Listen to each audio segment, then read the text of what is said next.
ओम नमः शिवाय।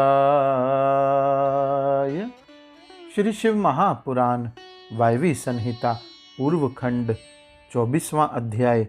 शिवजी का तपस्या के लिए मंदराचल पर गमन। मंदराचल का वर्णन। शुंभ निशुंभ दैत्य की उत्पत्ति। ब्रह्मा जी की प्रार्थना से उनके वध के लिए शिव और शिवा के विचित्र लीला प्रपंच का वर्णन। तदंतर ऋषियों ने पूछा, प्रभु, अपने गणों तथा देवी के साथ अंतर्ध्यान होकर भगवान शिव कहाँ गए, कहाँ रहे और क्या करके विरत हुए? वायुदेव बोले, महर्षियों, पर्वतों में श्रेष्ठ और विचित्र कंदराओं से सुशोभित जो परम सुंदर मंदराचल है, वहीं अपनी तपस्या के प्रभाव से देवाधिदेव महादेव जी का प्रिय निवास स्थान हुआ। उसने पार्वती और शिव को अपने सिर पर ढोने के लिए बड़ा भारी तप किया था और दीर्घ काल के बाद तब उसे उनके चरणारविंदों के स्पर्श का सुख प्राप्त हुआ। उस पर्वत के सौंदर्य का विस्तार पूर्वक वर्णन सहस्त्रों मुखों द्वारा 100 करोड़ वर्षों में भी नहीं किया जा सकता। उसके सामने समस्त पर्वतों का सौंदर्य तुच्छ हो जाता है। उसका सौंदर्य वर्णन संभव ही नहीं है। अतएव मुझ में उसके सौंदर्य वर्णन के प्रति उत्साह नहीं है। इस संबंध में यही कहा जा सकता है कि इस सुंदर पर्वत पर किसी अपूर्व समृद्धि के कारण इसमें शिवजी के निवास की योग्यता है। इसलिए महादेव जी ने देवी का प्रिय करने की इच्छा से उस अत्यंत रमणीय पर्वत को अपना अंतःपुर बना लिया। उस पर्वत की मध्यवर्ती भूमियाँ स्वच्छ, पाषाण तथा वृक्ष शिव तथा पार्वती के नित्य सानिध्य के कारण समस्त संसार के सौभाग्य को तिरस्कृत करते हैं। संसार के माता पिता देवी पार्वती तथा भगवान शंकर के स्नान, पान आदि के लिए इधर उधर बहते हुए झरनों का शीतल, निर्मल तथा सुपेय जल नित्य प्रति अर्पित करके पुण्य संस्कारों को प्राप्त किए हुए उस हिमालय का मानव पर्वतों के अधिपति पद पर उन झरनों के जल से अभिषेक सा किया जा रहा है। रात्रि के समय उदित हुआ चंद्रमा हिमालय के शिखर पर स्थित है, जिससे प्रतीत होता है कि मानो पर्वतों के साम्राज्य पर अधिष्ठित उस गिरिराज के ऊपर चंद्र रूपी राज छत्र शोभायमान हो रहा हो। पर्वती भूमि पर विचरण करती हुई चमरी गायों के हिलते हुए बालों से ऐसा प्रतीत हो रहा है कि मानो समस्त पर्वतों के साम्राज्य पर अधिष्ठित उस हिमालय के ऊपर चवर ढुलाए जा रहे हों। प्रभात काल में उदित हुए सूर्य में प्रतिबिंबित सा होता हुआ हिमालय ऐसा प्रतीत हो रहा है मानो रत्न भूषित वह पर्वतराज अपने देह सौंदर्य को दर्पण में देखने को उद्यत सा हो गया हो। लता जाल रूपी जटाओं को धारण किए हुए वे पर्वतीय वृक्ष वाचाल पक्षियों के कलरव, लटकते हुए कोमल पल्लवों तथा वायु द्वारा कंपित लताओं से झड़ते हुए पुष्पों के द्वारा मानो तपस्वियों की भांति गिरिराज हिमालय का समर्चन तथा आशीर्वादचन के साथ विजयाभिनंदन सा करते हुए प्रतीत हो रहे हैं। ऊंचे नीचे तथा तिरछे श्रृंगों से युक्त वह पर्वत मानो पृथ्वी से पाताल में गिर सा रहा हो अथवा भूपृष्ठ से ऊपर की ओर उछल सा रहा हो, या सभी दिशाओं में व्याप्त होकर आकाश में घूम सा रहा हो अथवा सारे संसार को देखता हुआ सदा नृत्य सा कर रहा है। वह पर्वत विस्तृत उदर वाली विशाल कंदराओं के द्वारा मानो अपना मुख फैलाकर सौंदर्यातिशय को अपने में ना पचाकर जभाई सा ले रहा हो, या कि मानो सारे संसार को निगल सा रहा हो अथवा सागर को पी सा रहा हो, या अपने भीतर छिपे हुए अंधकार का वमन सा कर रहा हो अथवा बादलों से आकाश को मदमत सा करता हुआ प्रतीत हो रहा है। दर्पण के समान उज्ज्वल अंतरदेश वाली आवास भूमियों तथा अपनी सघन तथा स्निग्ध छाया से सूर्य के ताप को दूर करने वाले आश्रम के वृक्षों तथा नदियों, सरोवरों, तडागों आदि को छूकर बहने वाली शीतल हवाओं को उन शिव ने जहाँ तहाँ विश्राम करके कृतकृत्य किया।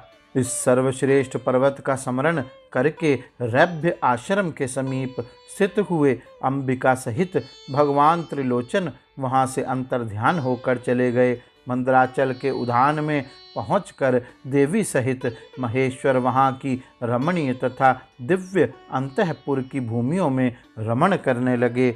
जब इस तरह कुछ समय बीत गया और ब्रह्मा जी की मैथुनी सृष्टि के द्वारा प्रजाएं बढ़ गई, तब शुंभ और निशुंभ नामक दो दैत्य उत्पन्न हुए। वे परस्पर भाई थे। उनके तपोबल से प्रभावित हो परमेष्ठी ब्रह्मा ने उन दोनों भाइयों को यह वर दिया था कि इस जगत के किसी भी पुरुष से तुम मारे नहीं जा सकोगे। उन दोनों ने ब्रह्मा जी से यह प्रार्थना की थी कि पार्वती देवी के अंश से उत्पन्न जो अयोनिजा कन्या उत्पन्न हो, जिसे पुरुष का स्पर्श तथा रति नहीं प्राप्त हुई हो तथा जो अलंघ्य पराक्रम से संपन्न हो, उसके प्रति काम भाव से पीड़ित होने पर हम युद्ध में उसी के हाथों मारे जाएं। उनकी इस प्रार्थना पर ब्रह्मा जी ने तथास्तु कहकर स्वीकृति दे दी। तभी से युद्ध में इंद्र आदि देवताओं को जीतकर उन दोनों ने जगत को अनीतिपूर्वक वेदों के स्वाध्याय और वष्टकार आदि से रहित कर दिया। तब ब्रह्मा ने उन दोनों के वध के लिए देवेश्वर शिवजी से प्रार्थना की, प्रभु आप एकांत में देवी की निंदा करके भी जैसे तैसे उन्हें क्रोध दिलाइए और उनके रूप रंग की निंदा से उत्पन्न हुई काम भाव से रहित कुमारी स्वरूपा शक्ति को निशुंभ और शुंभ के वध के लिए देवताओं को अर्पित कीजिए। ब्रह्मा जी के इस तरह प्रार्थना करने पर भगवान नील लोहित रुद्र एकांत में पार्वती जी की निंदा सी करते हुए मुस्कुराकर बोले, तुम तो काली हो। तब सुंदर वर्ण वाली देवी पार्वती अपने श्याम वर्ण के कारण आक्षेप सुनकर कुपित हो उठी और पतिदेव से मुस्कुराकर समाधान रहित वाणी द्वारा बोली। देवी ने कहा, प्रभु यदि मेरे इस काले रंग पर आपका प्रेम नहीं है तो इतने दीर्घ काल से अपनी इच्छा का आप दमन क्यों करते रहे हैं? जब आपको मेरे इस स्वरूप से अरुचि थी तो आप मेरे साथ रमन क्यों करते रहे? हे जगत के ईश्वर, आपके लिए अशक्य तो कुछ भी नहीं है। आप स्वात्माराम के लिए रति सुख का साधन नहीं है। यही कारण है कि आपने बलपूर्वक कामदेव को भस्म कर दिया। कोई स्त्री कितनी ही सर्वांग सुंदरी क्यों ना हो, यदि पति का उस पर अनुराग नहीं हुआ तो अन्य समस्त गुणों के साथ ही उसका जन्म लेना व्यर्थ हो जाता है। स्त्रियों की यह सृष्टि ही पति के अनुराग का प्रधान अंग है।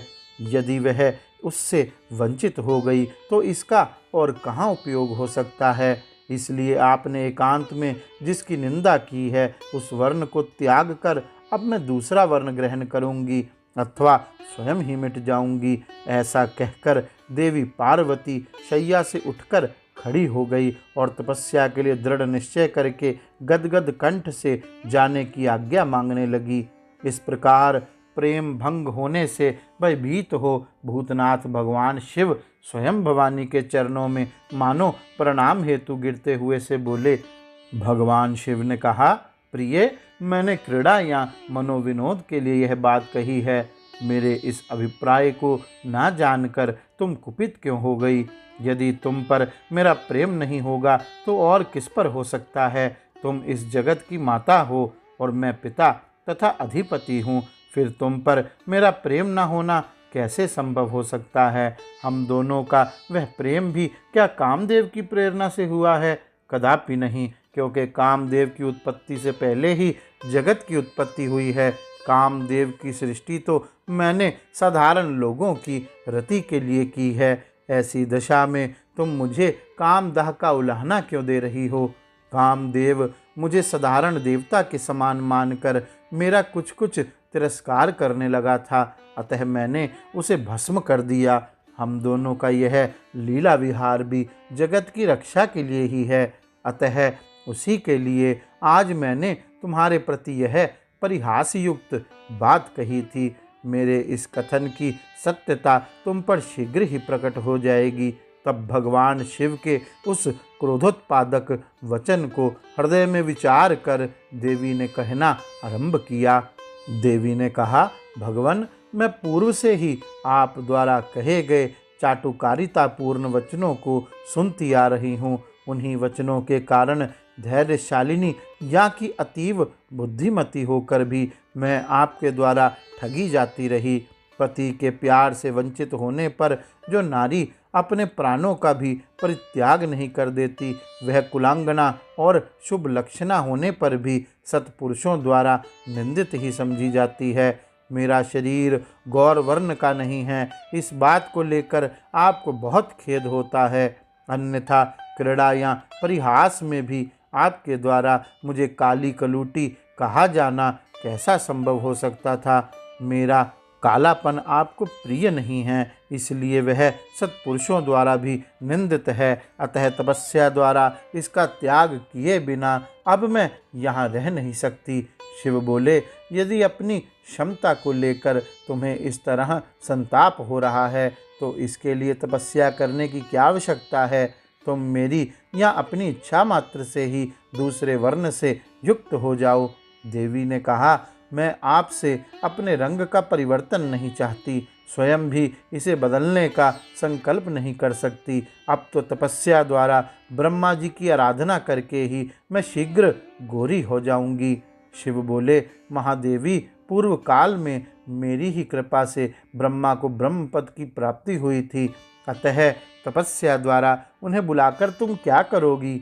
देवी ने कहा, इसमें संदेह नहीं कि ब्रह्मा आदि समस्त देवताओं को आपसे ही उत्तम पदों की प्राप्ति हुई है, तथापि आपकी आज्ञा पाकर मैं तपस्या द्वारा ब्रह्मा जी की आराधना करके ही अपना अभिष्ट सिद्ध करना चाहती हूँ। पूर्व काल में जब मैं सती के नाम से दक्ष की पुत्री हुई थी, तब तपस्या द्वारा ही मैंने आप जगदीश्वर को पति के रूप में प्राप्त किया था। इसी प्रकार आज भी तपस्या द्वारा ब्राह्मण ब्रह्मा को संतुष्ट करके मैं गौरी होना चाहती हूँ। ऐसा करने में क्या दोष है, यह बताइए। महादेवी के ऐसा कहने पर वामदेव शिवजी मुस्कुराते हुए से चुप रह गए। देवताओं का कार्य सिद्ध करने की इच्छा से उन्होंने देवी को रोकने के लिए हठ नहीं किया। गौरी शंकर भगवान की जय। ओम नमः शिवाय।